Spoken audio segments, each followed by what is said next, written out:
Well, good evening. I would like to welcome you to the board meeting of the CSISD Board of Trustees tonight. I'd like to declare a quorum of 7 trustees present. Once again, would like to welcome you to this meeting of the College Station Independent School District Board of Trustees. We were elected at large to represent the interest of our community and our state in educating our students. Our mission for our students in this district is success each life, each day, each hour. We adhere to all pertinent laws, policies, and procedures in posting agendas and conducting our meetings. The detailed agenda information was made available to us at least 72 hours in advance, and we have all come to this meeting informed and prepared. We've just completed a workshop meeting where we heard reports and discussed much of the information needed to make decisions in either this meeting or in upcoming meetings. This is a meeting of the 7 trustees in a public setting rather than a public meeting. As such, public comment is included on the agenda at a specific time and requires us to listen rather than take action so as to abide by the Open Meetings Act. We are pleased that you have taken time to join us this evening. We are very proud of this school district and we thank you for your interest in and support of our students. It's going to take us to see our recognitions. Mr. Martindale. Thank you, Mr. Nugent. At this time, I would ask that our high school principals, Ms. Elder, Mr. Grimes, and Dr. Heath come forward and introduce their students for the pledge and moment of silence. Actually, I'm kidding, Dr. Heath, hang tight. I think the high school kiddos can handle it without the principal's help. I needed to do that for Ms. Elder since she was trying to get out of it already. So I would ask that our high school students that are here representing Consolidated, College Station High School, and College View come forward. If you guys will introduce yourselves, school, grade, maybe what activities you're involved in, and then lead us in our pledges and moment of silence. This is for the pledge. If you're here for student recognitions, hang tight. This is just the pledge. We'll get you guys in just a minute. That's all right. We're going to get y'all in just a second, I promise. It's for our pledge and moment of silence. If you guys want to introduce yourself. Howdy. Howdy. My name is Noah Ben, and I've gotten to have the opportunity to participate in a lot of things, including boys cross country at CSHS, the CSHS FFA chapter. I'm an officer there, as well as the first year ACS chapter that just got started at CSHS. So I get to see kind of where all this comes to fruition? No, that's not the right word. I get to see it all happen and the good stuff that comes out of it. And I get to see where all this effort really just helps the students and gives us the space for creativity and as well to give back to the community. So. College Station High School. Yes, sir. What grade? Sophomore. Very good. So, thank you all.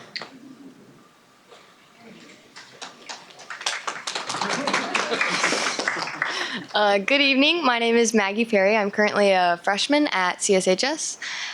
I am in the Cougar Band and Student Council there at CSHS. And I would just really like to thank for these people to putting all their hours and hard work into this. Thank you, Maggie. Mechanics. Because you would know, right? You would know how many hours because My mom. Mom's right is over there. Nice, well played. Star for Maggie. Hi, my name's Haley Harris, and I go to College View High School, and I'm a junior.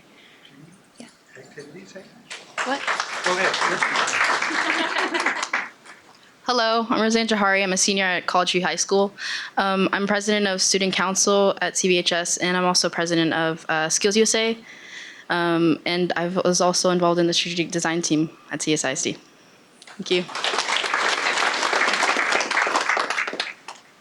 Hi, my name is Maddie Wilson. I'm a junior at A&M Consolidated High School, and I am the junior class president. Other things that I'm involved in, I'm also a bingo bell, and I'm on the varsity debate team at Consol.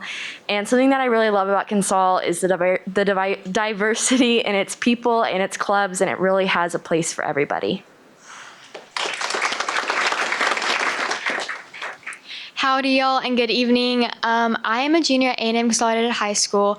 I have the privilege of being the vice president of the student council there. I'm also involved with clubs like cross country and other political clubs across the school that really teach us to connect and take a look at our society and community.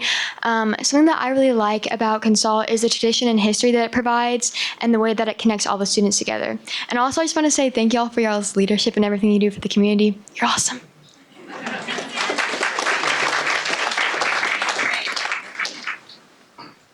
One quick question. What's your name, sweetie? That's okay. Come on. You got to do it up here, or that gentleman right over there get upset with us. 'Cause you Okay, have a microphone. my name is Trinity Pittman. Sorry, I left Thank that you, one. Shane. That's great. Very good. All right. Surely your principal has coordinated this, so everybody knows who's, okay, good. That was a test. Good, very good. All right, guys, it's all yours. Okay, if y'all could stand with me so we can do the pledges, that'd be great. Thank you. Okay. I pledge allegiance to the flag of the United States of America and to the republic for which it stands, one nation, under God, indivisible, with liberty and justice for all.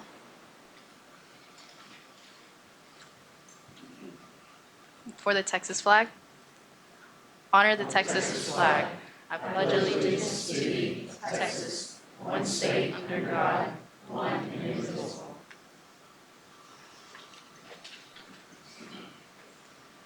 Please bow your heads and join me in a moment of silence.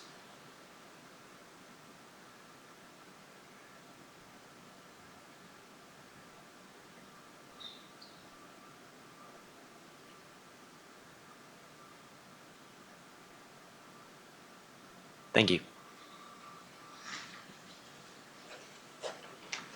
Thank you, guys. Picture? All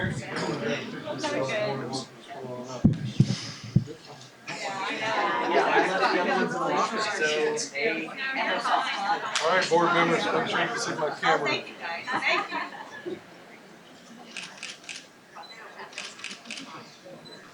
Thank you.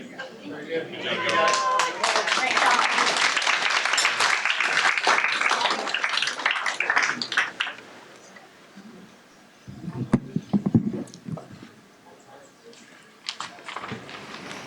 We're going to move to student recognitions at this time. And students, as Mr. Glenwinkle calls your name, if you'll come forward, receive your certificate from me on that side, and please feel free to shake board members' hands. Okay, Mr. Glenwinkle? Thank you, Mr. Martindale, members of the board. It's my distinct pleasure this evening to recognize a very special group of senior students here in College Station ISD. This is one of the highest academic achievements that we have the pleasure of honoring our students with throughout the school year. So a total of 10 College Station ISD seniors were recently named semifinalists in the 67th Annual National Merit Scholarship Program. The 10 CSISD students are now in a pool of approximately 16,000 semifinalists nationwide and are competing for 3 types of National Merit Scholarships. National Merit Scholarship winners of 2022 will be announced in 4 nationwide news releases beginning in April and concluding in July. College Station ISD has a long history and an astounding total of 238 semifinalists in the last 19 years. As I call your name, please come forward and receive your certificate and be recognized by the board. Shri Krishna Darba.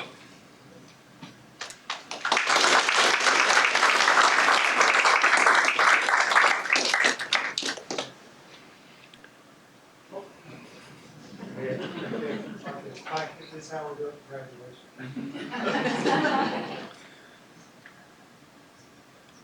Lydia Dimlow.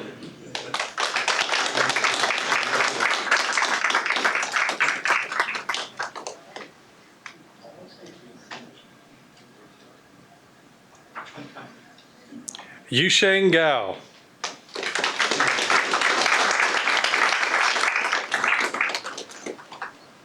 Sabrina Hu.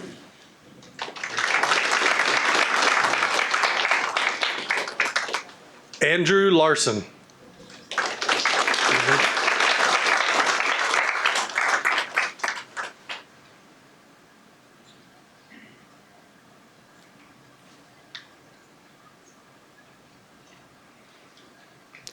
Valeria Mockery.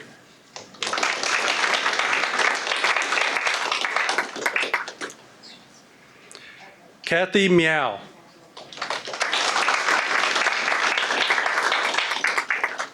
Michael Pang.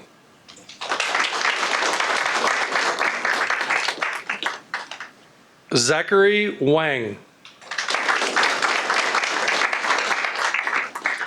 Sean Zhang. I would like to point out that our high school students are extremely busy people, and some of them have a hard time carving out a few minutes to come up here. So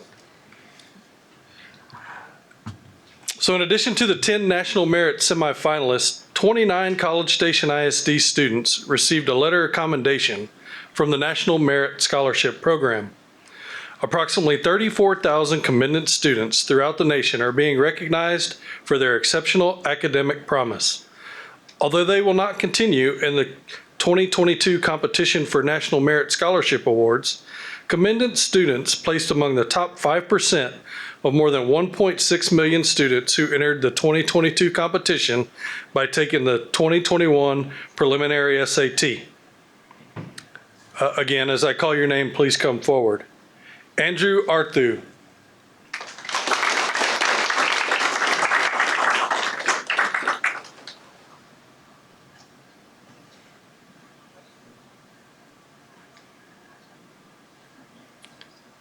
Sarah Barrow.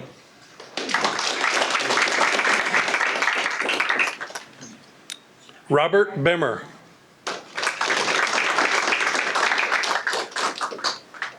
Evan Batias.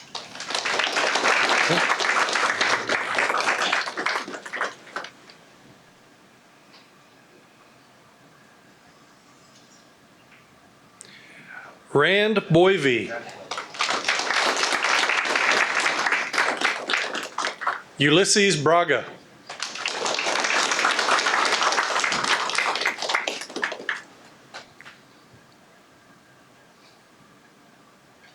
Cameron Kapik.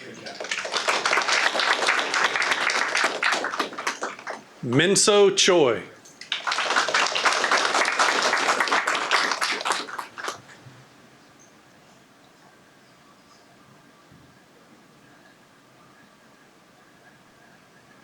Caroline Coyle.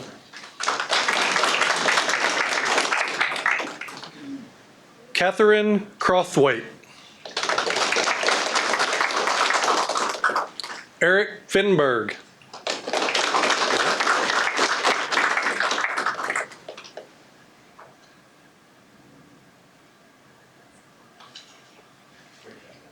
Simran Ghosh.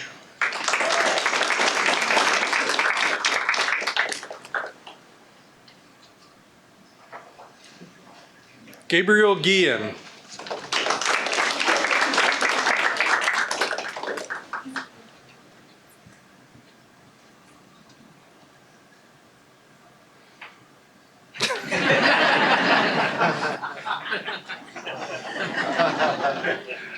Sarah Hawthorne.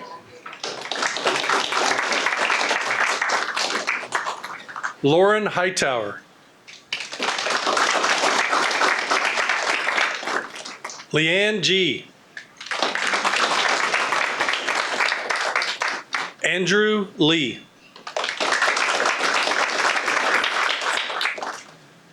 Jonathan Liu.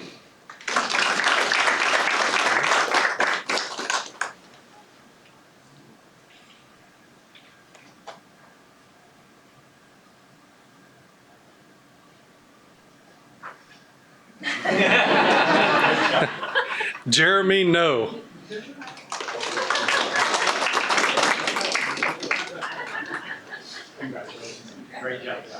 Maren Rasmussen.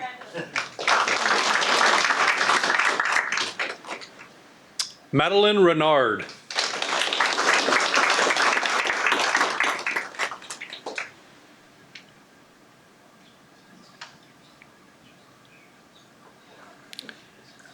Jackson Shannon.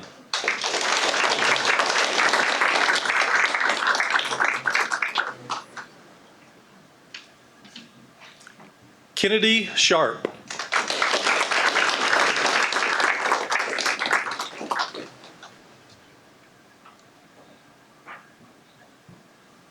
Boya Shi.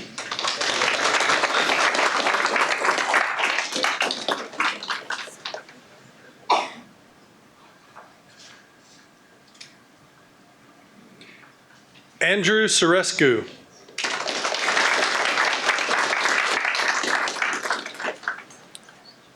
Surya Sankari. Esther Tong.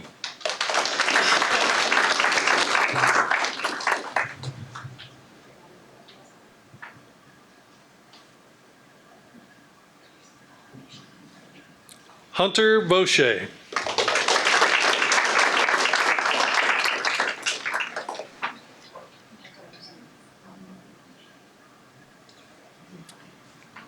And Zane Wright.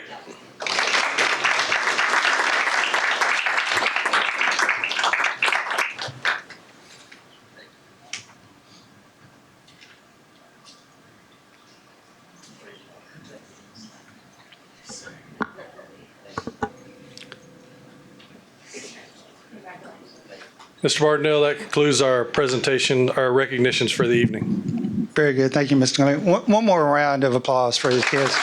Great accomplishment. Congratulations.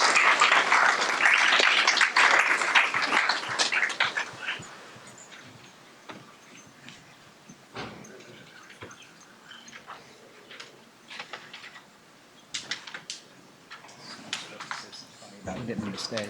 I got nothing.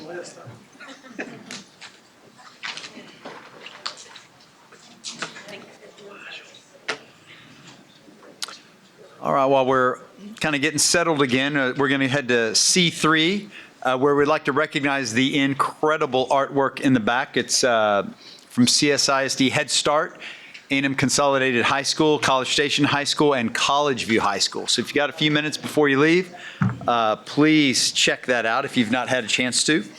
Now we're going to go to D, our consent agenda. Items on that are E3, G, H3, H4, J3, J4, J5, and J6. Are there any items that any trustee would like to take off of consent?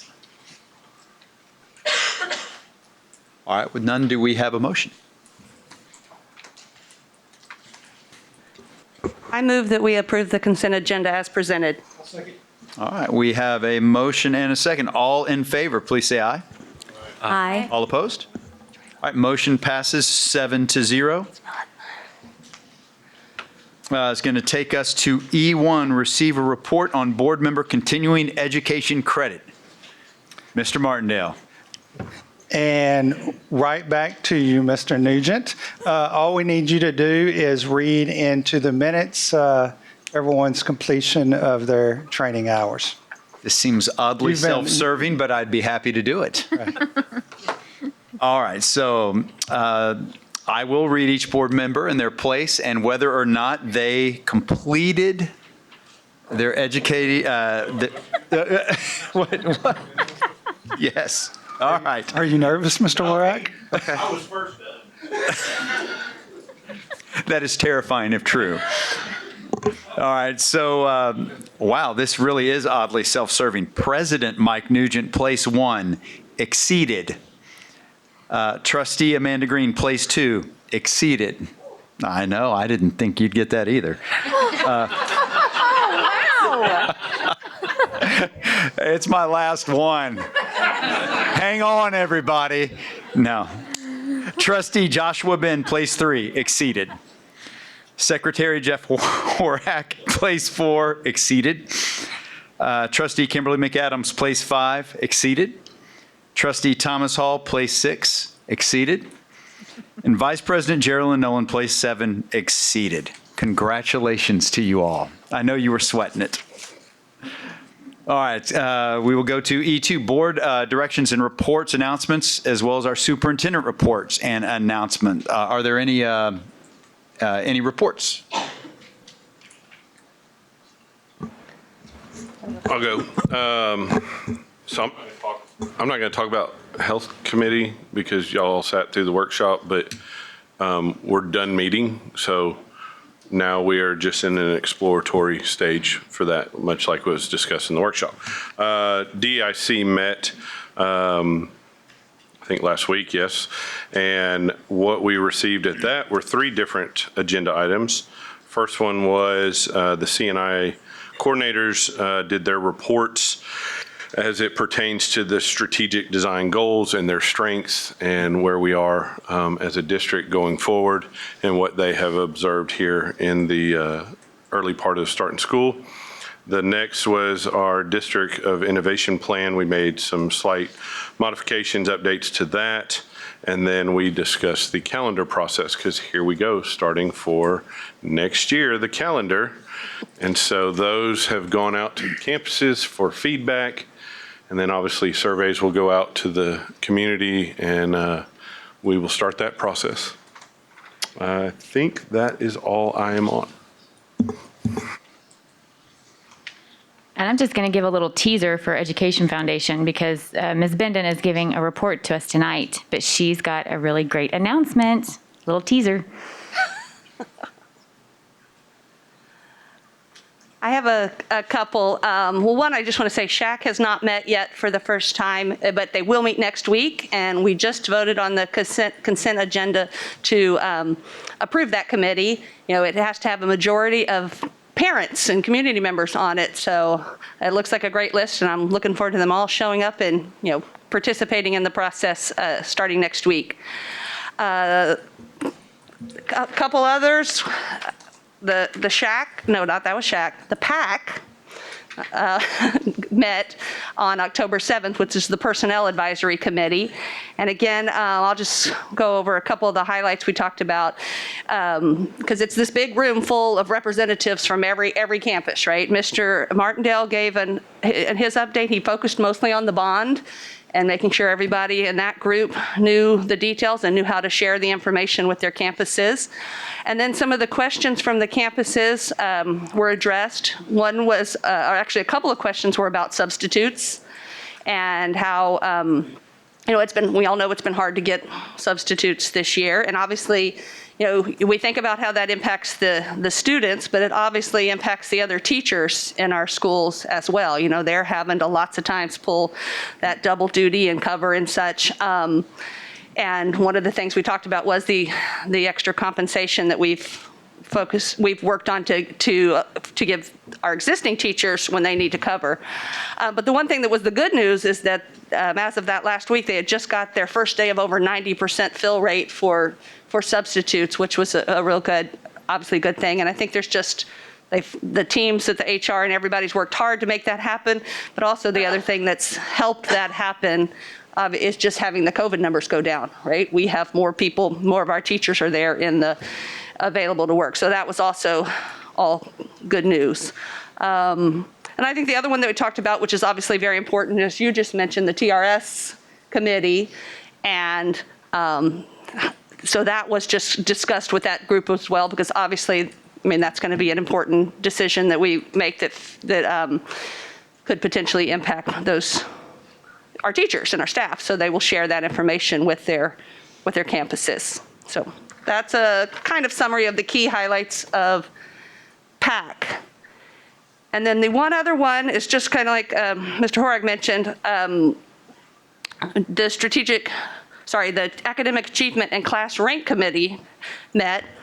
For those of you who did not listen to the workshop, we had a great presentation from Mrs. Parkerson about that, so I do not need to give you much detail, but just I would say again that it has been a very engaging learning experience so far to understand, you know, what we do today and how that it really differs with what other schools may do, but really focusing on how we can understand our current policy for our grading and our class rank of our students and see if it, you know, need to make any changes to it. So a couple of meetings into that, and there'll be more happening starting Monday. Oh, and I guess one other thing on that specifically. I mean, this is something that could affect every student going forward, right? Starting with not high schoolers. But one of the things that we've been asked to do on the committee is go out and gather input from parents, from other people out in the community. So if any of you have that input, reach out to a committee member, reach out to Mrs. Parkerson, reach out to a board member, so we can, make the best decision for the whole school district. That's it for me. Mr. Martindale. Thank you, Mr. Nugent. Enrollment as of today, 14,197. That's 3.89% year over year. PEIMS date, which is typically October 25th. Last year to today. So again, our demographer projected 3.9, so they're pretty close. I'll give them that one this go around. Currently, our active COVID cases total are 17. And when you look at that collectively, 14,200 students, 2,100 employees, we're looking at 0.1% among our students and employees at this point in time. I do want to take just a minute or two during superintendent update to again reiterate and encourage folks to educate themselves on CSISD's current bond referendum that's in front of our voters. Early voting started yesterday.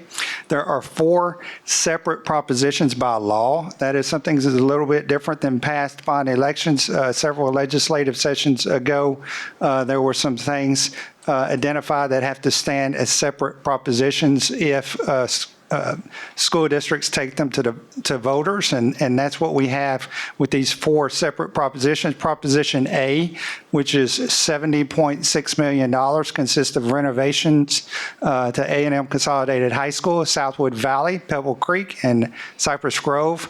Also has funds in it for infrastructure, district-wide technology infrastructure. Phase 1 of a CTE Ag Center, funds for possible future land purchases for buses and transportation, instruments and equipment for our ever-growing fine arts programs, and district-wide safety and security. That's all captured in Proposition A. Again, the total for that is $70.6 million. Proposition B has to do with teacher and student technology devices. This is individual personal devices. That proposition is $4.5 million. Proposition C has to do with renovations to our natatorium. That's $2.97 million. And Proposition D, which is a little over $5 million, is to renovate and add square footage to A&M Consolidated Fieldhouse, provide some renovations to Consolidated's press box, as well as upgrade sound systems at both Consolidated and CSHS stadiums. We can accomplish all of this with no increase to the current debt service tax rate. So just want to encourage people to educate themselves and engage in the voting process. And again, early voting has started. Election day is November 2nd. We have an incredible amount of information regarding the bond on our website at csisd.org. And also, if you're interested, we do have this information right outside the door as you leave. You're more than welcome to take a copy if you'd like. Lastly, I'd like to congratulate both the Cougar Band and the Tiger Band, our marching bands. Both received straight ones at regional contest last Saturday at Waco Midway, and both are advancing to area this Saturday at Channelview. Just another example of the excellent work our students and our directors and faculty and staff are doing. So congratulations to both those groups, and best of luck this coming Saturday. That wraps it up for me, Mr. Nugent. Good stuff. Thank you, sir. It's going to take us to item F, hearing of citizens. I have one card. Ms. Warren, do we have any others? Okay. So we do have one card tonight. I'll read a statement and then go ahead and call up our speaker. During this time, public comments are welcome on non-agenda items. The board will listen, but the Open Meetings Act prevents us from responding to speakers. Please complete the note card, which has happened, and give it to the executive assistant. The public comments are limited to 3 minutes per person. Those needing an interpreter may have up to 6 minutes. Each person has one opportunity at the microphone, regardless of minutes used. Unused minutes may not be accrued by another speaker. The executive assistant will time the comments and alert the president when time has expired. The board asks that those addressing the board refrain from derogatory comments. So with that said, I'd like to call Curtis Garman. I'm sorry. If you could introduce yourself and tell us where you live, and you have 3 minutes, sir. My name's Curtis Garman. I live in the district. Since this is going to be on YouTube, I prefer not to give out my address. Thank y'all. But board, thank y'all for what y'all do. Thank you to the citizens who showed up to listen. I should have been here a month ago. I was at a football game. I missed the football game tonight to be here. This all goes back to Dr. Sullivan when he came and addressed y'all in August. He gave you some information regarding masks, and I know a couple board members were wanting to try to implement a mask mandate, and it wasn't on the agenda, and the rules were followed, and that was great. Two points I take issue with was, one, that happened, I think, 3 days after the closing for putting your name on the ballot, because that looked underhanded from an optics standpoint, not casting judgment. And then when Dr. Sullivan spoke, he spoke for 3 minutes and 45 seconds uninterrupted. He gave out some statistics that were just very misleading. There's another side of that coin. He said 50 to 80%, and 50 to 80% of unmasked children will contract COVID-19. Well, what about the unmasked? He didn't give out that statistic. And 50 to 80% is a huge swath of a variance. 1 to 2% will need to be admitted. 33% will need ICU beds. He listed McLean's Temple as 15% of the beds were COVID patients. That's up from 3% the year before. All right, so 3% to 15%, it's 5 times increase. Statistics are fickle, but so McLean's has 112 beds, 16 of which are PICU, which is pediatric ICU. So which is the 15% were occupied? Was it the 15% of 112, or is it 15% of the 16? McLean's is about 78 miles away. If you don't like that, it was Google or Apple that routed it. I don't claim to be a transportation expert. 78 miles away, about an hour and 20 minutes. Texas Children's Hospital Woodlands, 66 miles. Hour and 13 minutes. Texas Children's Medical Center, 94 miles, hour and 26 minutes. Memorial Hermann Cypress, 68 miles, hour and 4. TCH Katy, 81 miles, hour and 16. If you also throw in Memorial Hermann Med Center, same time and distance, for their children's hospital, there's 190 pediatric ICU beds. That would have been some pertinent information to pass along to the board. Because you say we've only got 16 in Temple, I've got the world's best doctors equal amount of distance away. That's a little underhanded from my perspective. I'm an EMT, I'm a first responder. But if you go to combine his numbers and try to come up with some averages, because I think averages should be fair overall. The best numbers I could come up with going by Bryan ISD and College Station ISD was you have about 30,000 students combined enrolled. I don't have all the information, but I think it was 16 and 14,000 thereabouts. Not trying to be dishonest. So 65% gets you 19.5. 1.5% of that gets you to 292. Mr. Garman. 33% of that is 98. 45 seconds you give to Dr. Sullivan. I understand, and what I'll say publicly is that was my fault. That was my fault, and it was a bad call then. And if I did it again, it would be a bad call again. But I thank you for coming, and I think any of us would be happy to talk to you at any time. Thank you.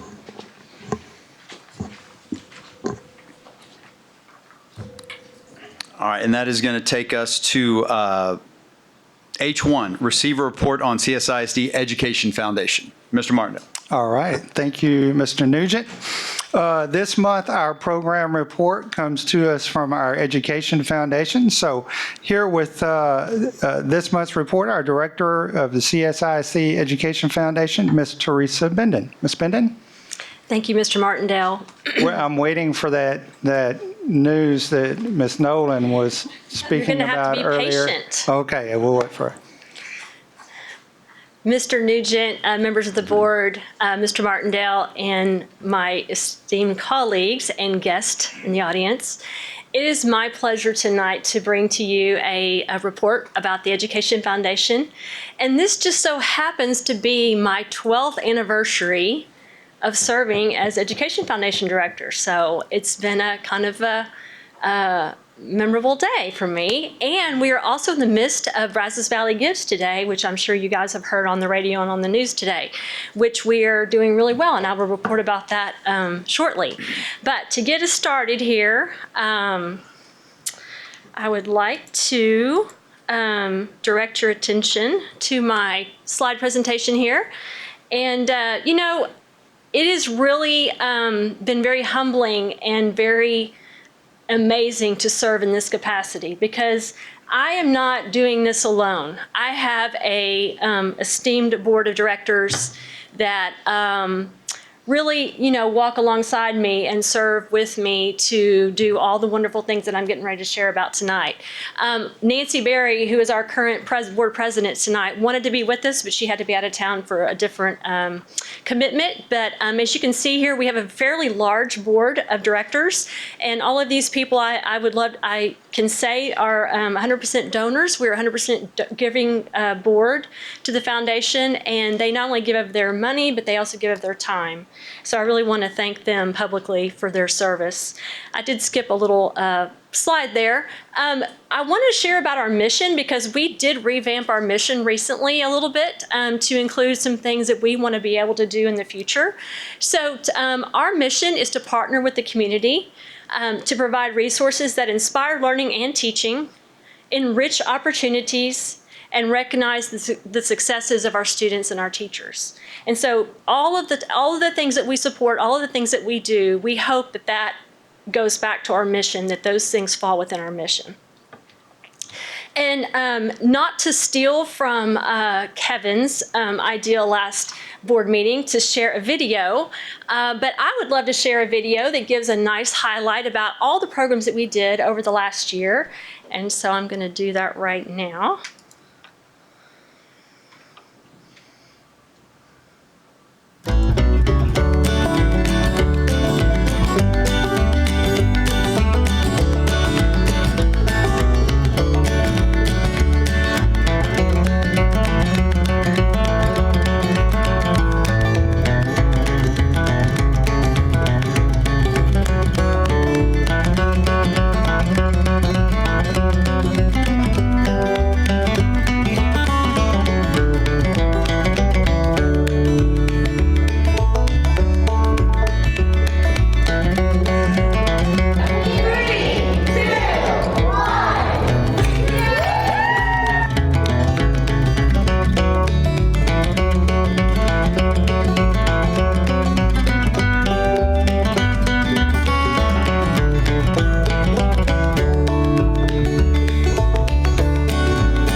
can clap.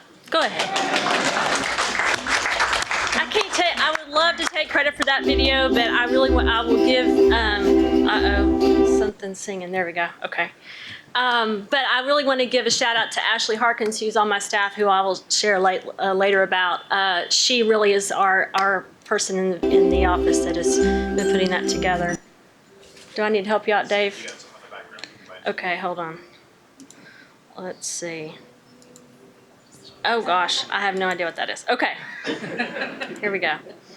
Back to the slideshow. All right. So here, we'll just skip ahead. Okay, so I really want to just kind of go over all the different programs that we get to support throughout the year. And it's been 3 years since I've talked to y'all. So there's been a lot going on.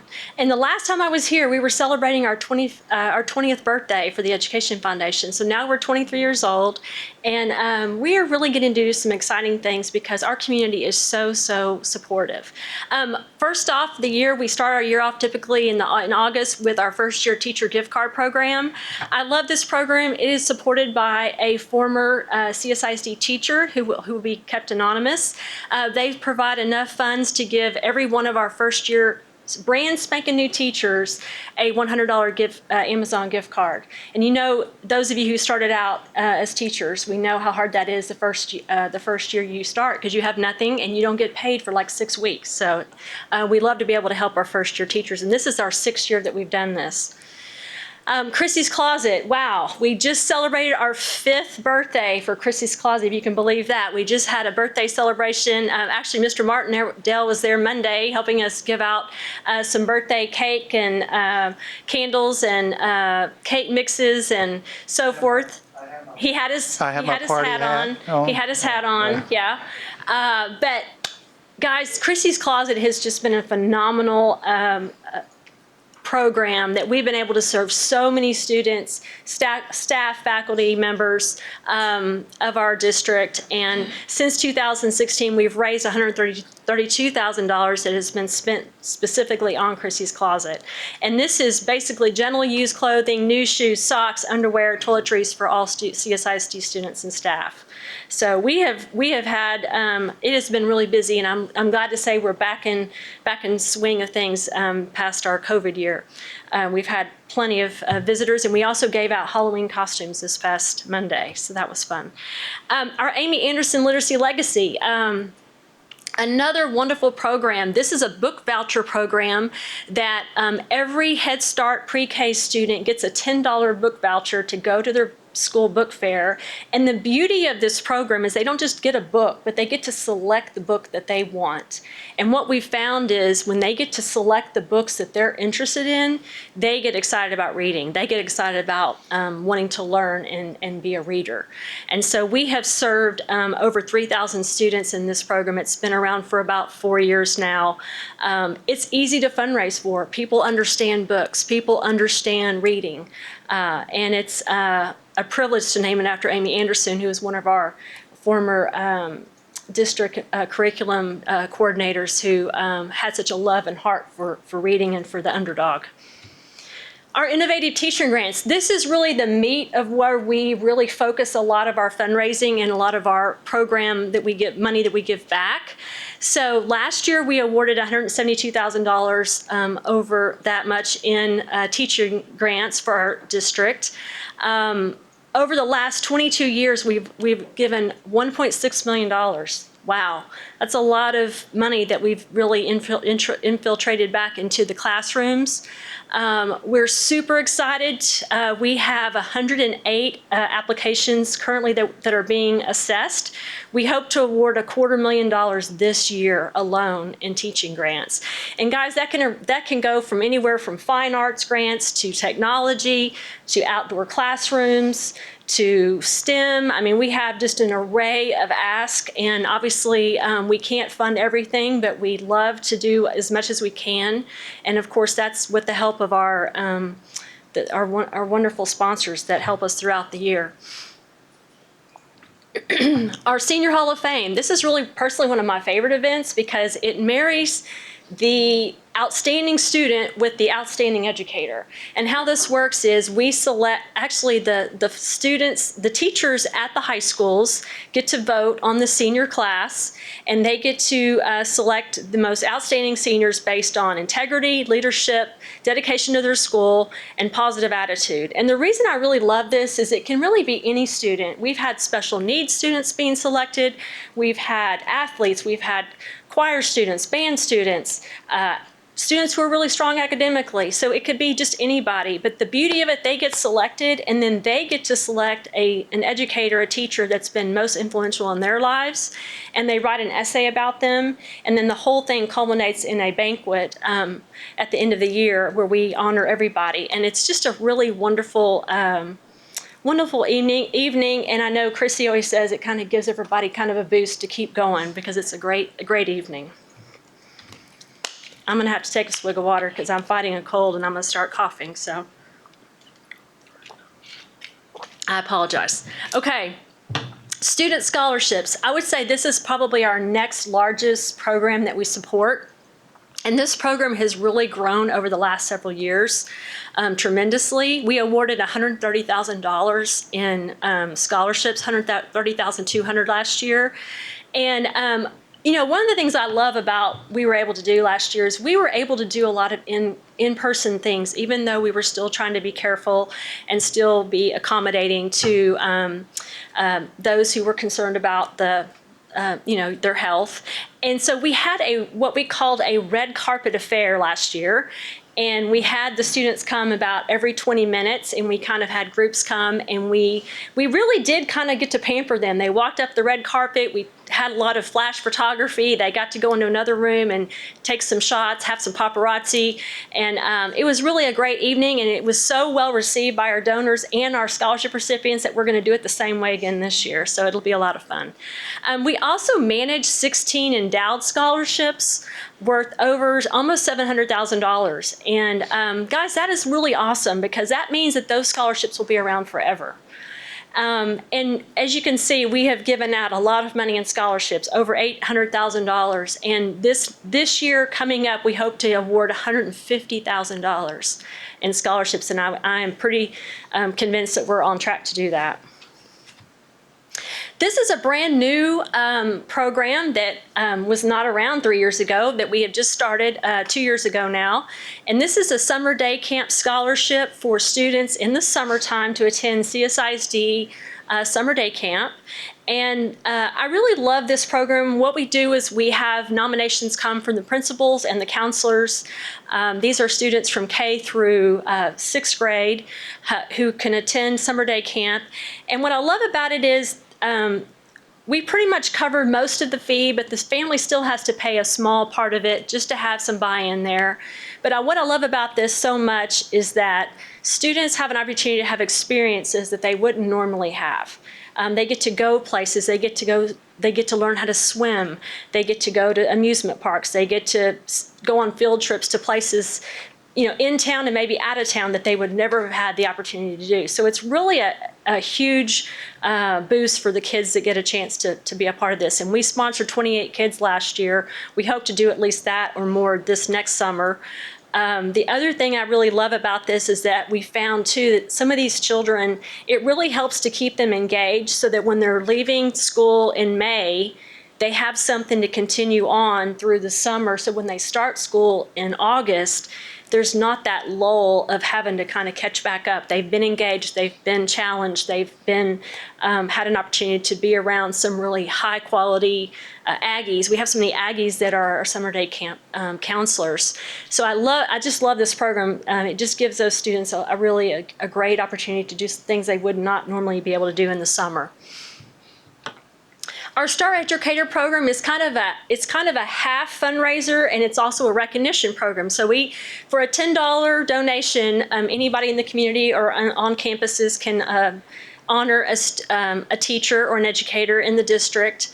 And this program seems pretty simple, but it's really been powerful. And we have raised quite a bit of money, almost $100,000 over the 22 years that it's been been going on. And so I just love it. I think the teachers look forward to it. I think staff members across the district, I've seen very unique ways people have collected their Star Educator pins. And it's just a nice kind of a, attaboy. We do it in December. We also do it at the end of the year. And it's kind of a nice way for parents to, recognize their students' teacher, but not have to buy them a candle or something else that they're probably going to end up, throwing away. So this is a great way for us to raise a little bit of money and make an impact on the district as well. Our annual staff awards, this is a fairly new program as well. This was our third year to supplement the annual staff awards with some cash money. Daniel Stark Law Firm actually approached us and asked if they could be the sponsor to provide funds for these outstanding educators. And so we said, of course, we will help you do that. So at the end of the year, every one of the awardees, the nominees, and the winners all received some sort of cash award. I believe last year the winners received $400 and each of the nominees received $100.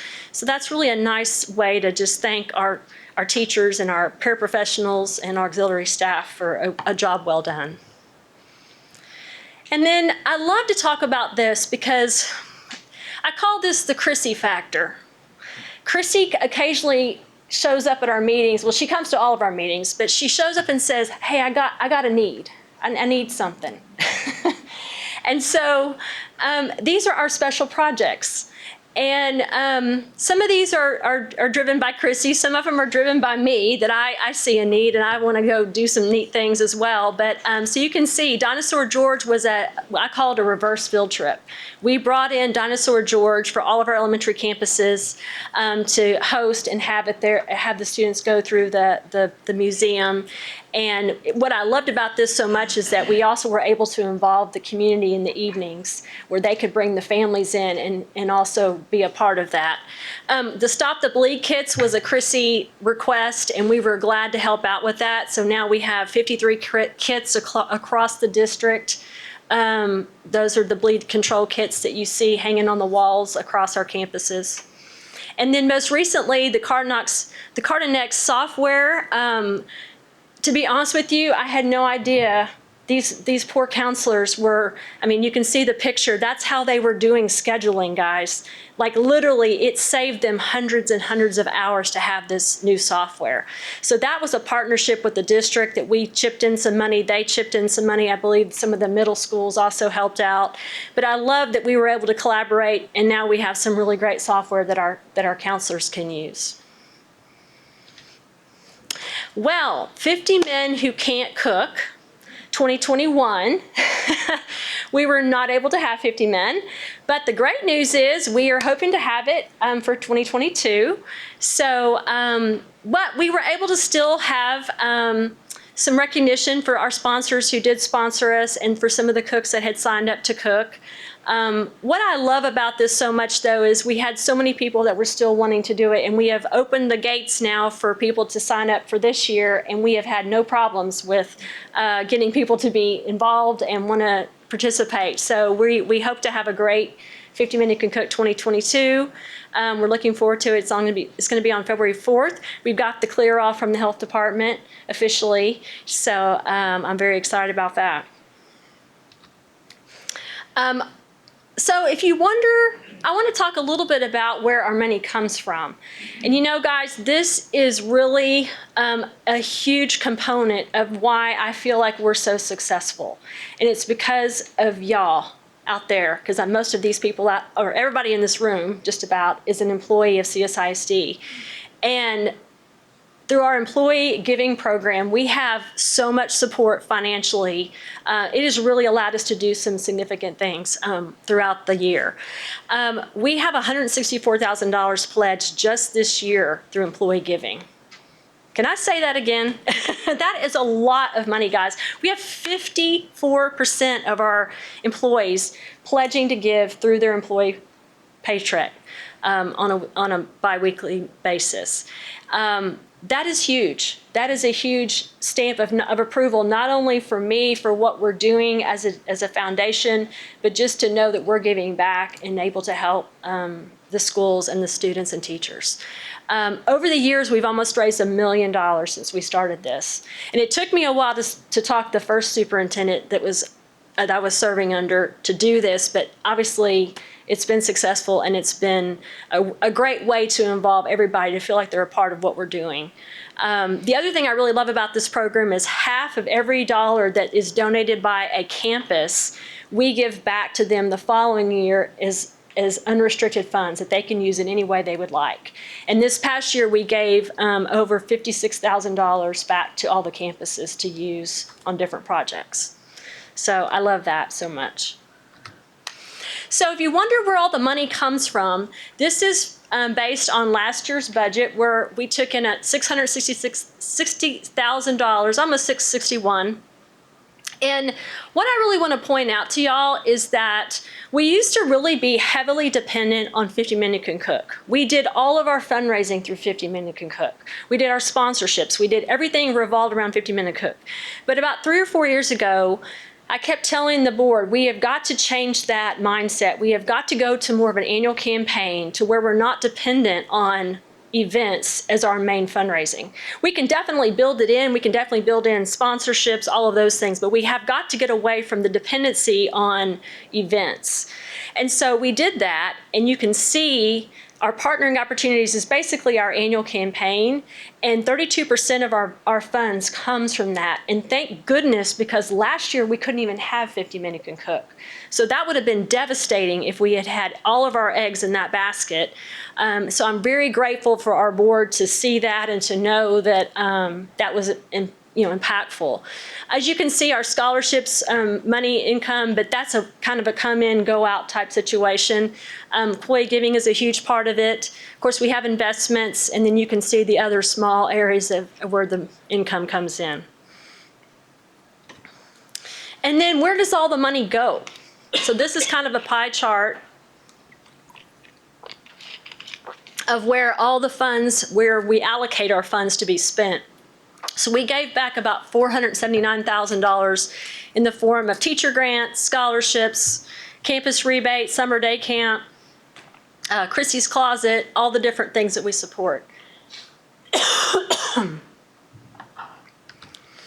Okay, I would be remiss if I didn't give a shout out to my team. I knew I was going to start coughing, sorry. Give me just a second. You know, you're only as good as the people you have behind you and working with you. And I have an amazing staff of a team of ladies who work with me. Ashley Harkins, Amy High, and Erica Mitchell. Amy is really the only full-time CSISD employee.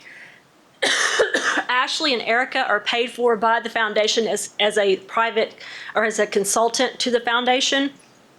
But all three of them really, I'll tell you guys, they have, Amy's been with me 9 years, Ashley's been with me 6 years, Erica's been with us 4 years. It is amazing what we were able to do with this group of ladies. They all have kids in the district, they're all bought in, they're all amazing, and they are very dedicated, and I appreciate them. Okay, big news. So today is Brazos Valley Gives, and I'm pulling up the leaderboard as we speak. We have raised $47,808 just today, and we are #1 on the leaderboard for Bratz Valley Gives. And I really want to give a shout out to Erica and Ashley, who really have led the team on this whole effort, because they have been building the social media post, the interviews, the graphics, I mean, y'all cannot imagine what goes into something just this simple on one day, but it has obviously paid off, right? You see that their efforts have been, worthwhile. And so more importantly, it's really more about, I want to share with you guys, we have, as a community, as of right now, as of 8 o'clock, because it is going to end tonight at 11, the community has raised $647,026 for 156 nonprofits across our community. And I don't know about you, but that gives me chill bumps. Like, that's just incredible.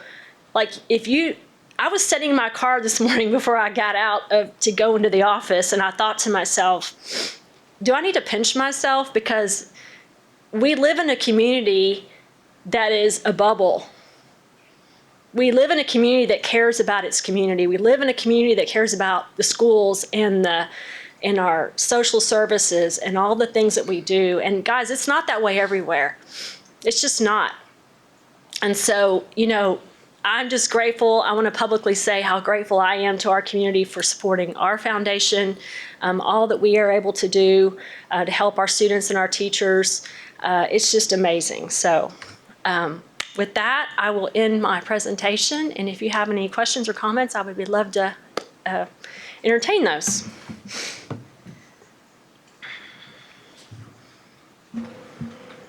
Wow, that's just so impressive, Teresa. Thank you so much for everything you do.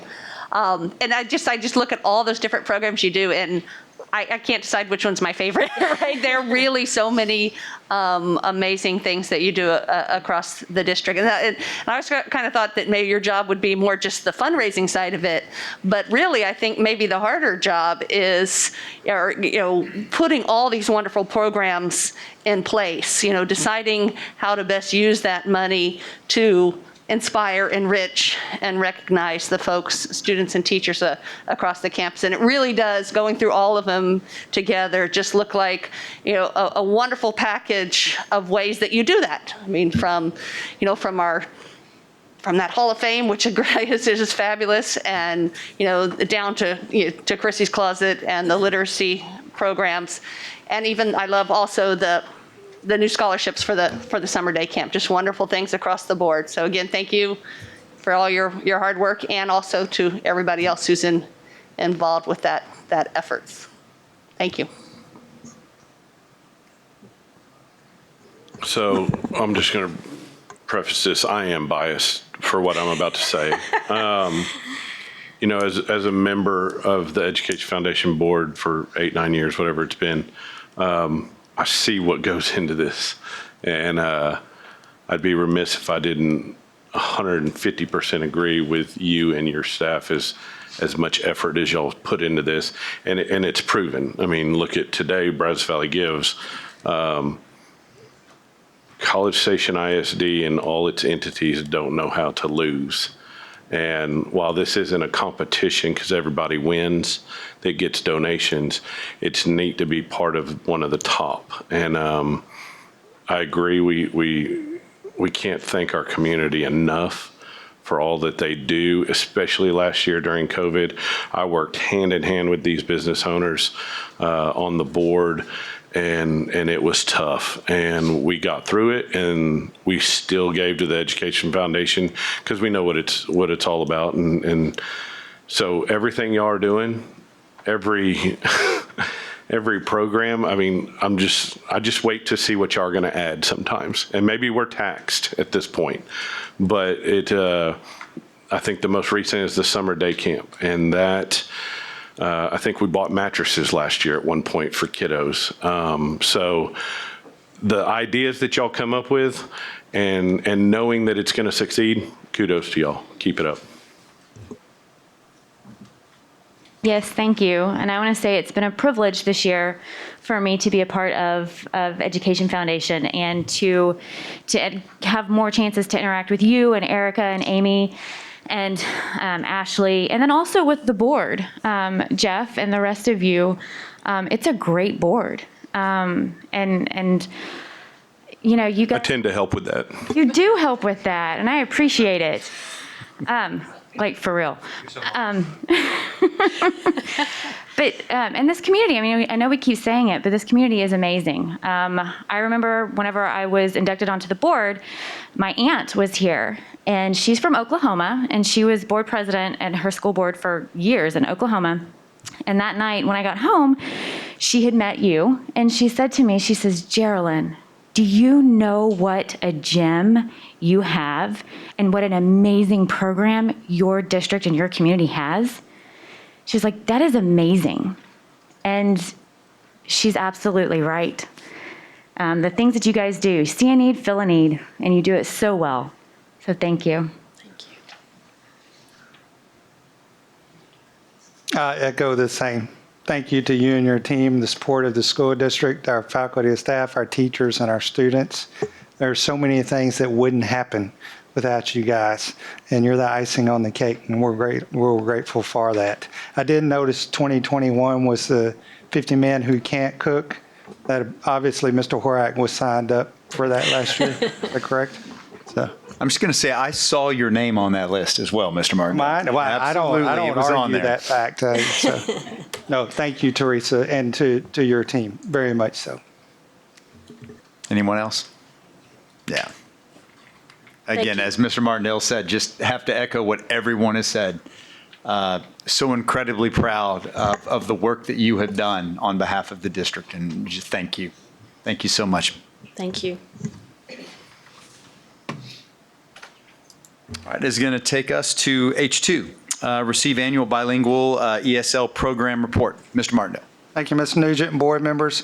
Each year, we are required as a district to receive an annual report on our bilingual ESL program. And here with this year's report is our Director of Special Programs, Ms. Dr. Marla Ramirez. Marla? I'm going to pull up the report. Give me 1 second.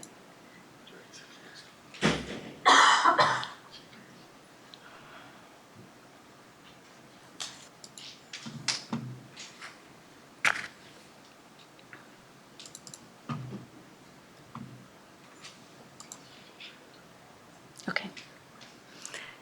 Thank you, Mr. Martindale, Mr. Nugent, members of the board. Thank you for having me here tonight. It is that time of year when I get the privilege of sharing with you guys how our bilingual and ESL programs are doing in our district. So we will be talking about our program models, the program scope, our budget, staffing, the goals and activities of our program, and our performance data. So we continue to have 2 bilingual programs in our district, the one-way dual language, which is for our pre-K and Head Start students. 90% of their instruction is done in Spanish. And we also continue with our two-way dual language program, which is K through 6th, where 50% of their instruction is in English and 50% is in Spanish. So those are our 2 bilingual programs. Then we move on to our ESL programs, and we have 2 ESL programs. One of them is in our K through 6 setting, which is our content-based ESL. So in this program, our students pretty much remain with their core content teachers.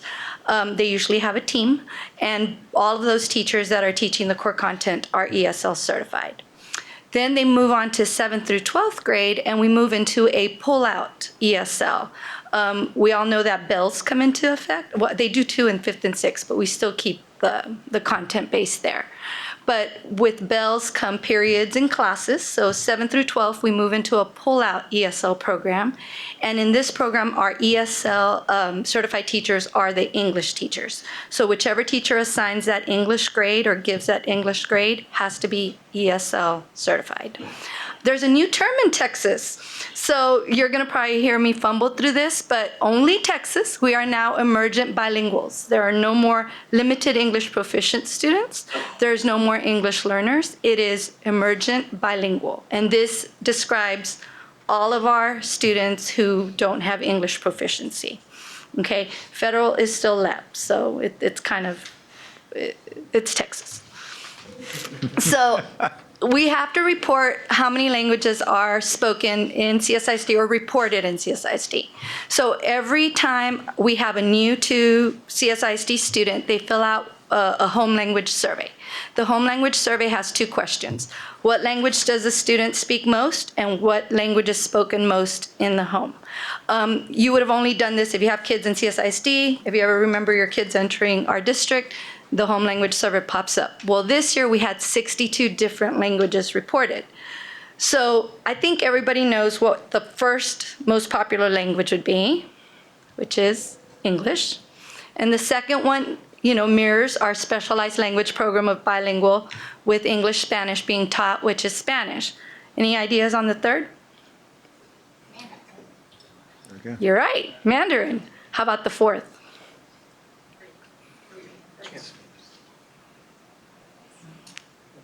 I didn't hear it. Korean. How about the fifth? I have 6 up here, guys.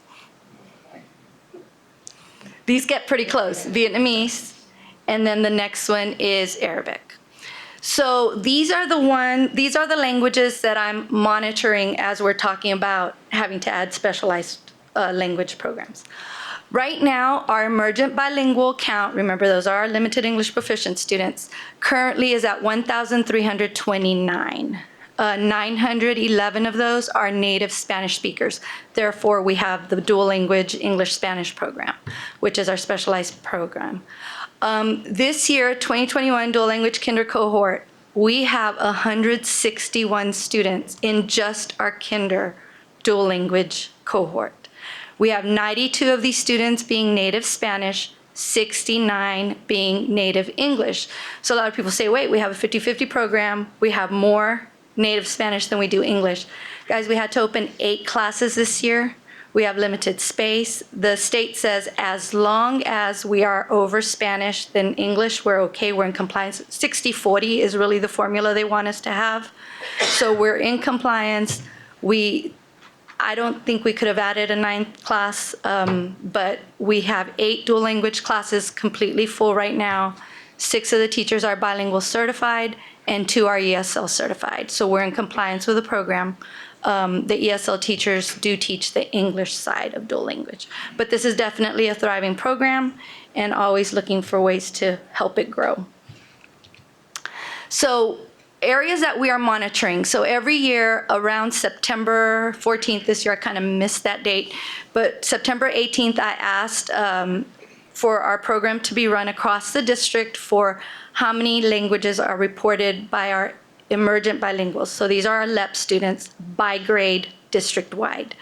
If we reach 20 or more in a specific grade and a specific language, then we have to implement a specialized language program the next year in kindergarten, which is kind of weird because the kids may be in a higher grade, but we would start it at that grade. So the 2 that we are monitoring, they're both in 1st grade, actually, the populations. Korean, we have 12 emergent bilinguals in 1st grade, and Vietnamese, we have 13 emergent bilinguals in 1st grade. So those are areas that I'm monitoring. Last year they were in kinder, so we're monitoring them there. They really haven't grown much from last year. But those are the 2 languages that we have on our radar. Once you start that program, do you have to continue it?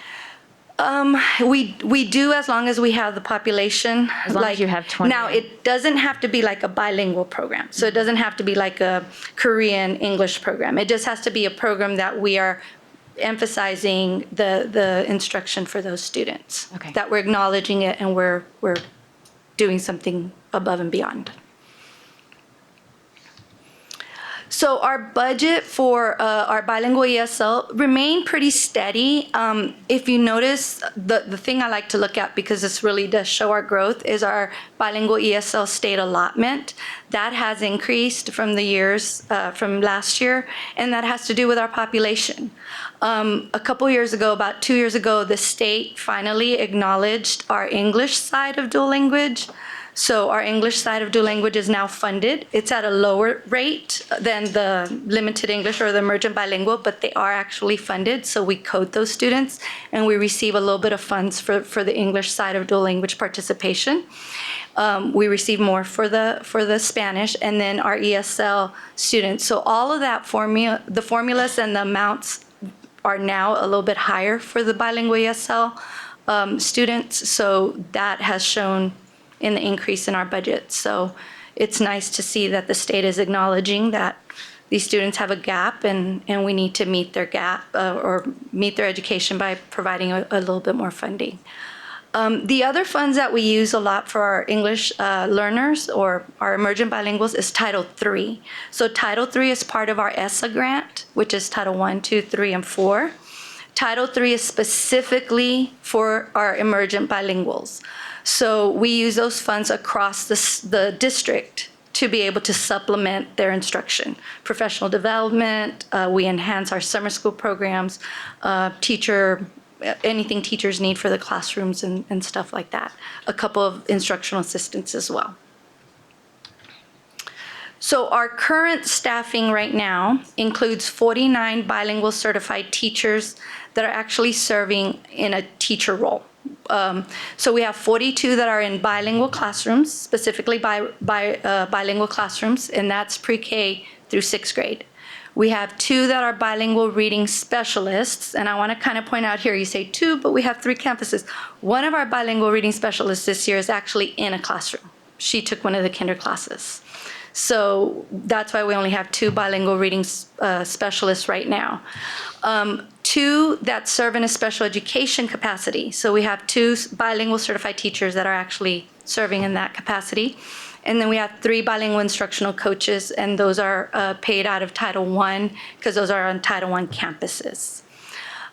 We have 15 bilingual instructional assistants. And we have 16 ESL specialists, but it's only 3 of the specialists are actually part-time.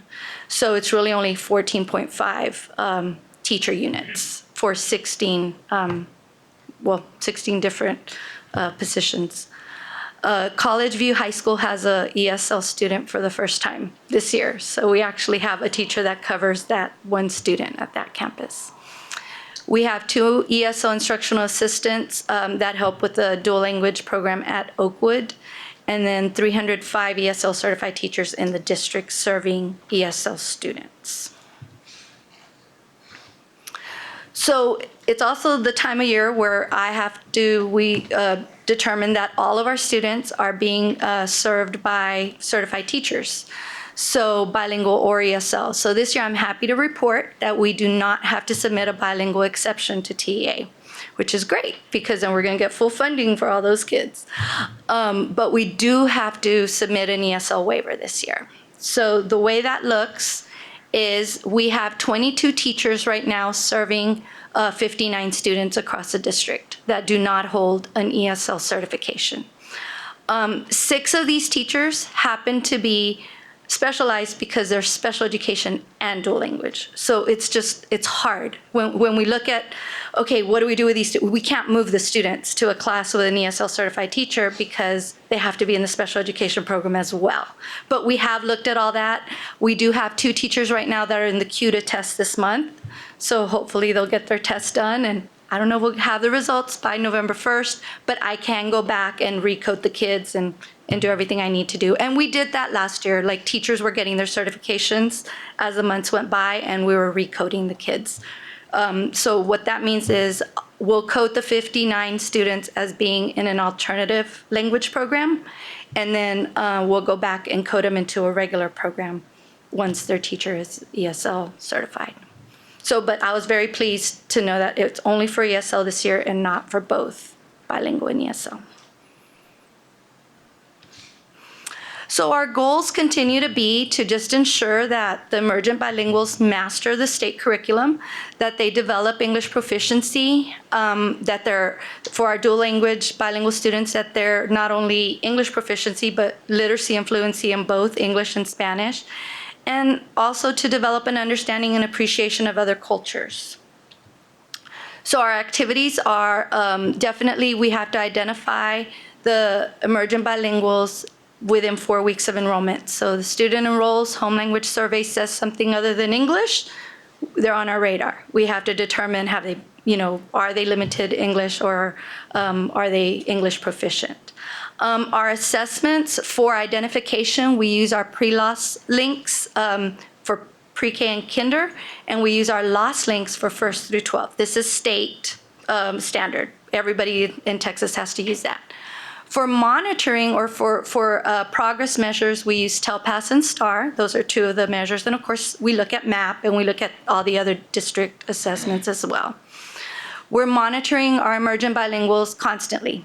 So it's every 6 weeks, every progress report, every chance teachers have to talk about their emergent bilinguals with the SIC committees, with different, they're constantly bringing them. If somebody is struggling, they're talking about the kids, and we're constantly trying to adjust for the kids. Now, reclassification of a emergent bilingual means that they have reached mastery and fluency of English, so they no longer are considered an emergent bilingual. That only happens in the spring. So in the spring, every spring, and it's first grade on up. So if they qualified pre-K and then kinder, at the end of first grade is the first time we can actually consider a student for reclassification. But this is when we gather the data, we look at the exit criteria set by TA, by the LPAC, and by the end of the first grade year, if they've met advanced fluency in all their areas, then we're able to reclassify them. Our ESL summer school was a great hit this summer compared to 2020. In 2020, we had 54 students attend summer school. This year, we had 156, and it felt like 156. It was a busy place. It was at South Knoll Elementary, and the students, we had 120 hours of instruction. We provided breakfast and lunch again. We provided transportation. And our instructional focus was that development of vocabulary and just the growth in vocabulary, beginning writing and reading, initial reading skills.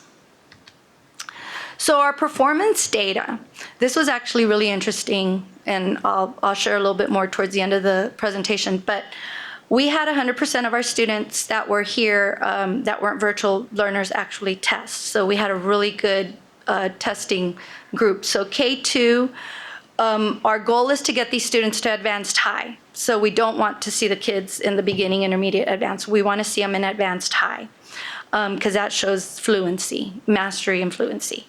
So compared to the state, we're doing well in the advanced high. We had 21% of our students at advanced high. And this is K2. So when we look at our domains, this is just how many of our students placed advanced high by domain, and this is K2 still. So in listening, we had 27% of our students at advanced high. Speaking was 17%, reading 21%, and writing 19%.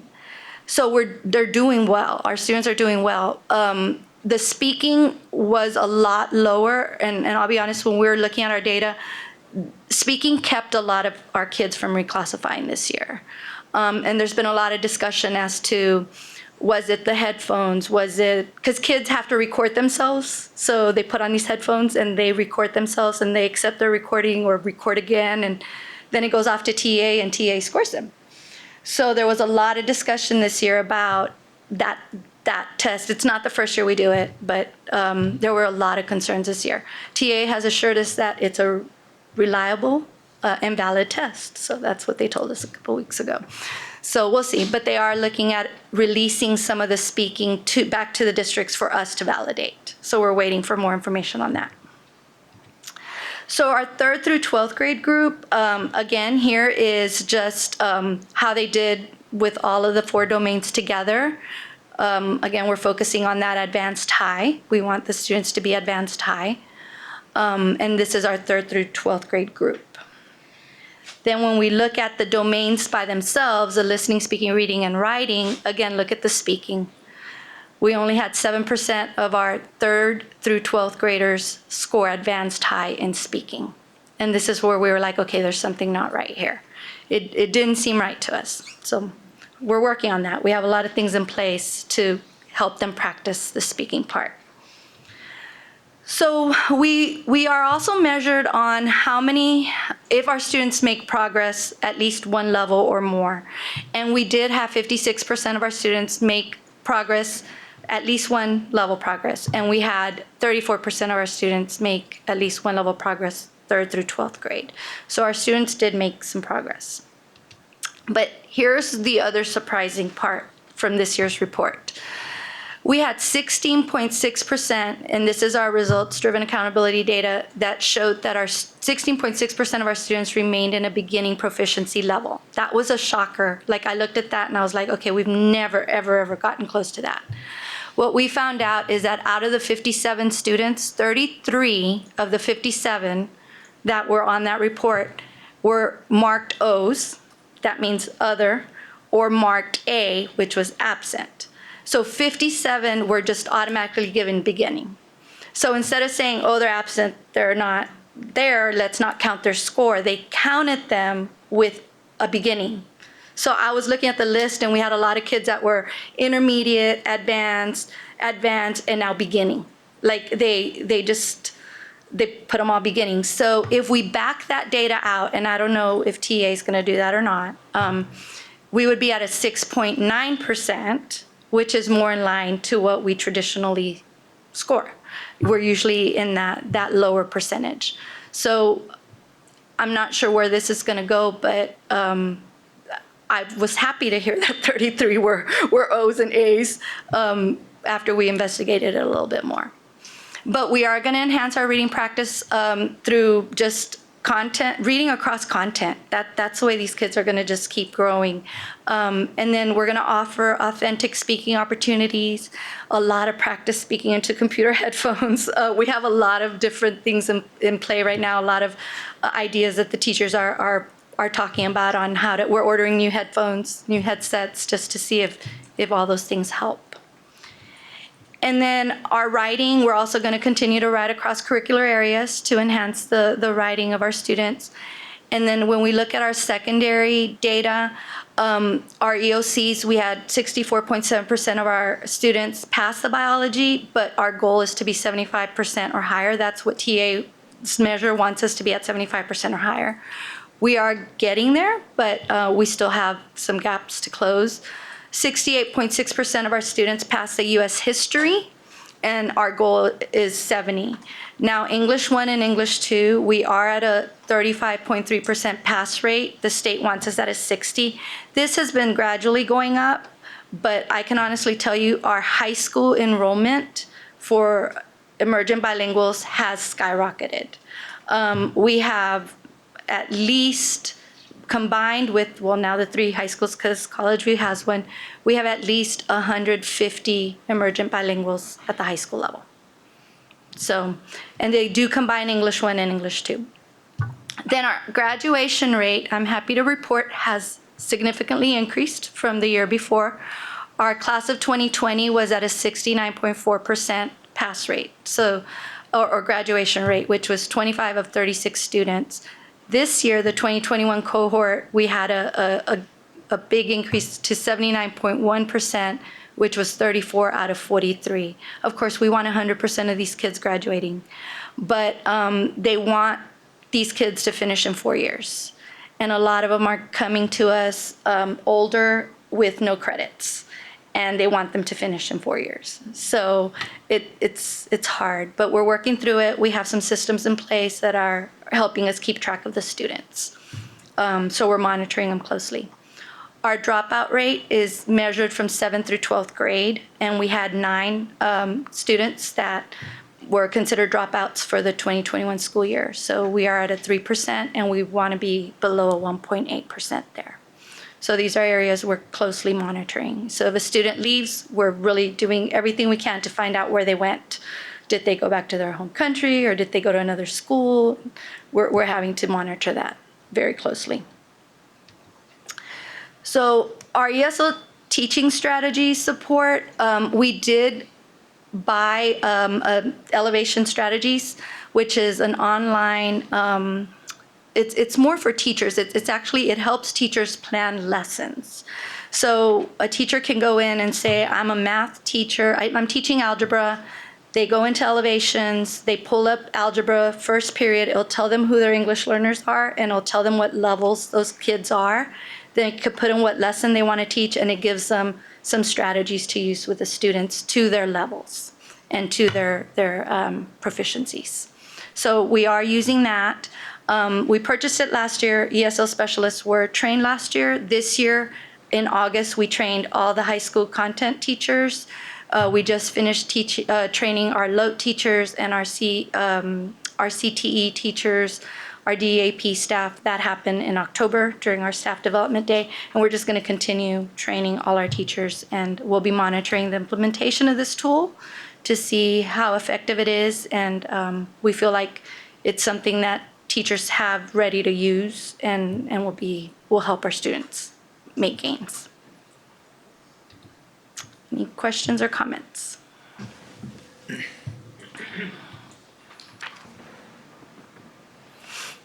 I do. I don't have to go first, but I do. Again, thank you, Dr. Ramirez. Obviously, you serve, and these teachers serve a lot of our students. Just a couple of thoughts and then a couple of questions.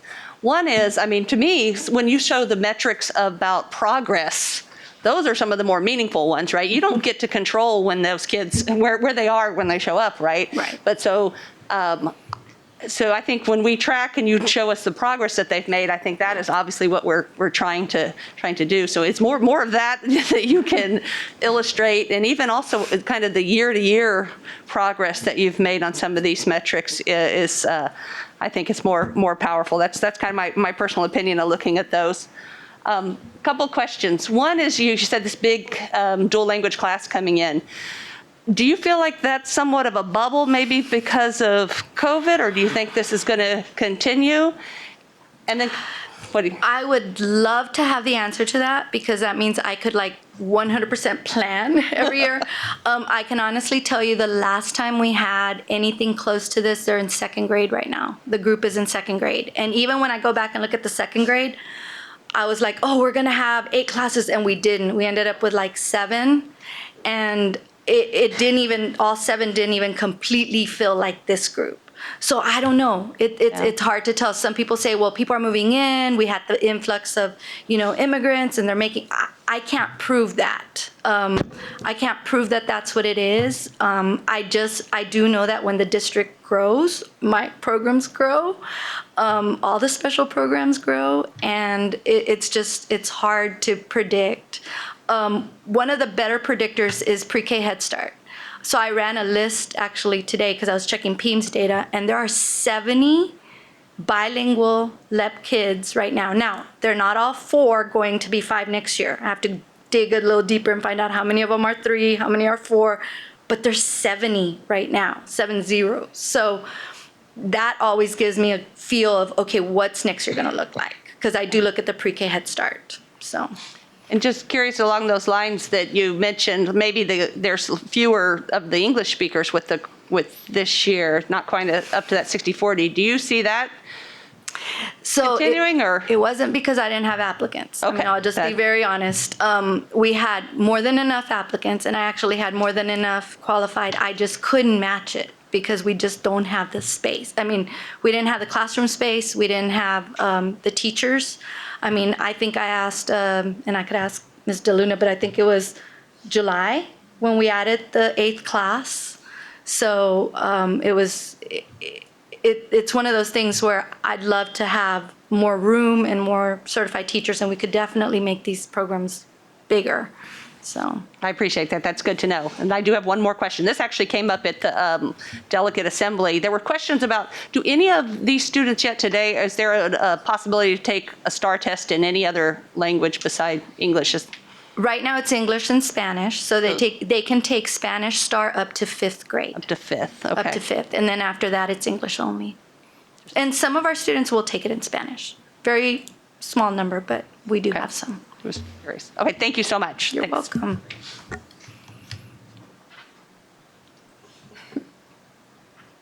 All right. Good. Thank you, Marta.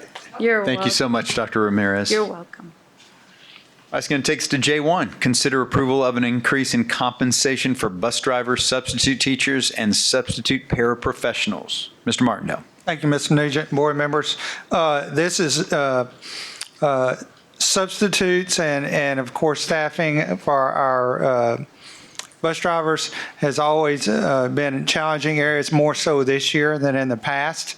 I do have to pass along my kudos to Dr. Dixon that each morning helps the campuses throughout the district put together the plan for substitutes and covering as best as possible and efficiently as possible.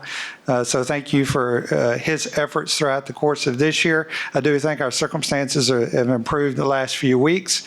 And also to Hector, Mr. Silva, and Caleb Williams for their work in keeping the buses running. I know Hector is currently down probably about a dozen drivers. So I've said it many times. I say it to campuses, what makes our district special is the people, and it's because they do what needs to be done to make sure things are happening for our students.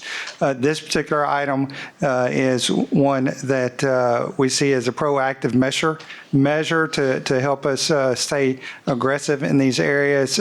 Workforce is a problem, again, throughout. It's not unique to us. And with this consideration and for the board, I feel like it would just maybe help us in some of these areas in attracting potential substitutes and drivers.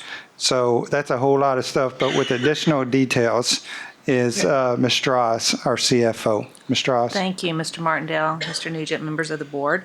So as mentioned, there are two areas of concern we'd like to bring to your attention tonight. The first one being the bus drivers. So we started this year not fully staffed with bus drivers, and since then we've had a number of resignations. So we are down in that area. It's causing mechanics, office staff, transportation administration to drive buses in the morning and or afternoon, causes difficulties in them completing their regular jobs, but also in us transporting students to their extracurricular activities in the afternoons. So we have that, but then also concerning is the number of bus driver trainees that we have in the pipeline, which is not enough to fill that. It does take a long time to become or get your CDL. So that is the first concern, and the second concern is that of substitutes. Our fill rates are not where we like it to be, and that is how many substitutes we have to fill the vacancies in the classrooms, particularly in the short term, the 1 or 2 day absences, not so much the long term. So I'd like to bring you today, and it is attached with more details, and that is some compensation amendments for this school year, this fiscal year. The first one, in summary, is for the bus drivers. We would like to propose an increase in the beginning bus driver pay. That's a bus driver that has no experience, but that was increased by 50 cents an hour beginning January 1. This would also include a 50-cent increase per hour for all of our existing bus drivers that are on staff, again, effective January 1. And then in an effort to recruit drivers and also promote that internal training process, and that is to implement a hiring incentive. It would be 2 levels, $1,000 if they come to CSISD with their CDL, and $750 if they obtain that CDL and come to work as a driver for us through our program. And some details and more specifics are attached. And then to address the substitute issue, looking at our competitions and trying to recruit people to select, because many of these substitutes are on a number of districts' payrolls, so that they can pick and choose jobs. So looking at increasing our paraprofessional substitute daily rates by $5 and or $10, depending on the term, a short term or a long term, but then also increasing for our teacher or professional substitutes in the shorter term areas by similar amounts. We're hoping that that will attract them to select some of CSISD jobs a little more frequently. And that would be effective November 1st. So with that, I will entertain any questions. I move we increase the compensation for bus drivers, substitute teachers, and substitute paraprofessionals as presented. I'll second that. All right, we have a motion and a second. Are there any comments? Yes, sir. Just the bonuses. Mm-hmm. How was that formula determined, or? Because I'm looking at, and I have no problem with the amount. I guess my concern would be, and I'm sure y'all have considered this, the $700 on the first paycheck is, and the 1,000 overall is equivalent to almost 60 hours worth of work. And so, is there any concern about somebody taking the job, leaving after 2 months and we're back to square Okay, one. well, there's more details in the attachment on the specifics, but Mr. Silva and his staff did poll a number of districts who have something similar in place and to see how successful they were and what the amounts are. But this particular one, it's not all up front. So it's a certain amount of that incentive when they accept the job and start work, and then it's after they have completed 4 months of service. So it will be split and not all paid at one time, if that answers your question. So that will ensure that they stick around at least for a while to get us through that. I mean, somebody that has their CDL, it's $1,250 on the first paycheck. I'm sorry. No, it would be 700. It's 700. Right. After they've come, after they have hired and gone through the CSISD training, and then the additional would come after 4 months of continuous employment. So it would be 750 and then 250. Okay. And some of them did not split that. We felt that was important to do that to ensure that you get that continuation. I assume that other districts, that hasn't been a problem where people work for a couple months and then quit and.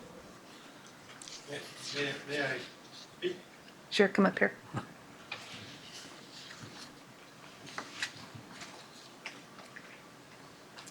So we surveyed several of the districts around the Houston area, which are more prominently using the incentive than other people in the smaller districts. And there's always a problem, but it's minute. Especially when they come to us with no CDL, they tend to stick around. The ones with the CDL, they can pick and choose, but we intend to have something in writing that holds them, binds them to a certain degree to stay for the 6 months at least. Okay. Yeah, I figured y'all would ask the question or investigate it. I was just curious. And I do want to point out that those that obtain their CDL here, they are working as monitors. So they are working, but that is not a 40-hour-a-week position. So they do work as monitors and then can train in those additional hours to be a bus driver. So they are physically working. Any other question? Just curious, where will the funds come for this? They come from the general fund, and the estimated amount for both programs for 21-22 is about $191,000. So at this point, that's our total compensation budget is $100 million. So it's a very small amount. We also are not very far into the year, but I feel confident that we can make some transfers from within to cover this. All right, we have a motion and a second. All in favor, say aye. Aye. Aye. All opposed? All right, motion passes 7-0. Thank you. Thank you so much, Ms. Strauss. It will take us to J2, consider approval of the purchase of a 2-year software license for Vocabulary from Nearpod Inc. through the Region 19 Allied States Co-op contract number 21-7409 in the amount of $62,346.80 utilizing ESSER 3 funds. Mr. Martindale. Can you say vocabulary quickly? It made me chuckle. Vocabulary, I like it. With the instructional aspect of this purchase or this particular resource, Dr. Trammell will share more specific information, anything related to the purchasing, and Ms. Strauss will share it with us. Dr. Trammell? Thank you, Mr. Martindale. Good evening, Mr. Nugent and board. We have noticed that we are seeing a deficit in the academic vocabulary in some of our students, and vocabulary is kind of a multi-sensory program that will help us address that. It is highly engaging. It involves videos, songs, vocabulary cards, reading passages with academic vocabulary intentionally embedded in the context. So in content and context. So it is highly successful in helping kids learn and retain academic vocabulary. So we are asking for approval of this resource to assist our teachers in helping our kids teach. This is a district-wide license, correct? This is Dr. a Trammell? district-wide license, yes, sir. And Ms. Strauss, if you want to. Purchasing through a co-op? purchasing through a co-op. It is ESSER funded, so federally funded. So there's some procurement guidelines that are a little bit unique.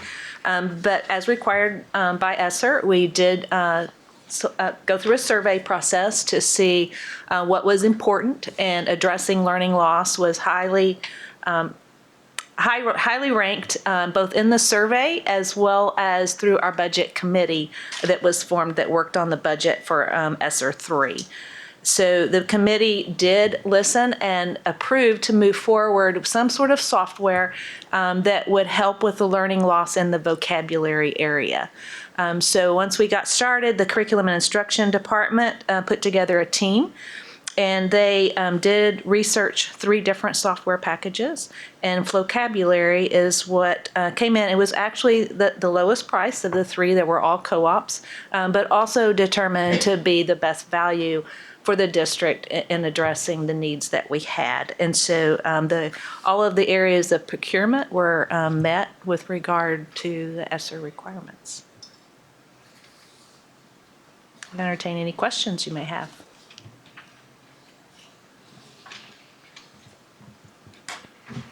I move to approve as presented.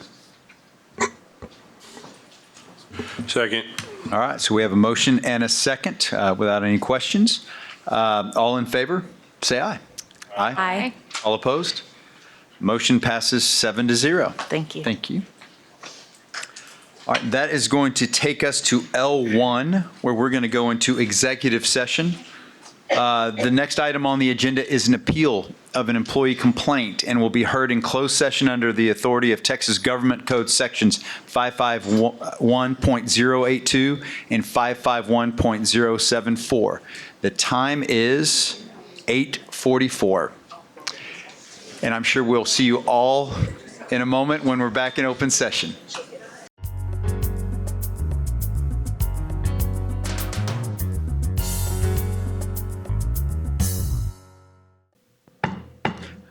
All right, the board has heard the level 3 appeal of a grievance complaint and has completed its deliberations. The time is now 10:27. And we are reconvening in open session to take action on the appeal. Do I have a motion? I move to uphold the level 2 grievance. I second. Okay, we have a motion and a second. Is there any further discussion? I move to uphold the level 2 grievance decision. I second. Okay, so we have our motion and our second. Is there any further discussion? All right, all in favor of the motion, please say aye. Aye. Aye. All opposed? Okay, so the motion passes 7-0. This concludes our hearing, and we will now move on. Thank you, Mr. Nussbaum, for your time this evening. Appreciate you coming in. And that is, I guess with that, we will now be adjourned. Everyone have a good evening.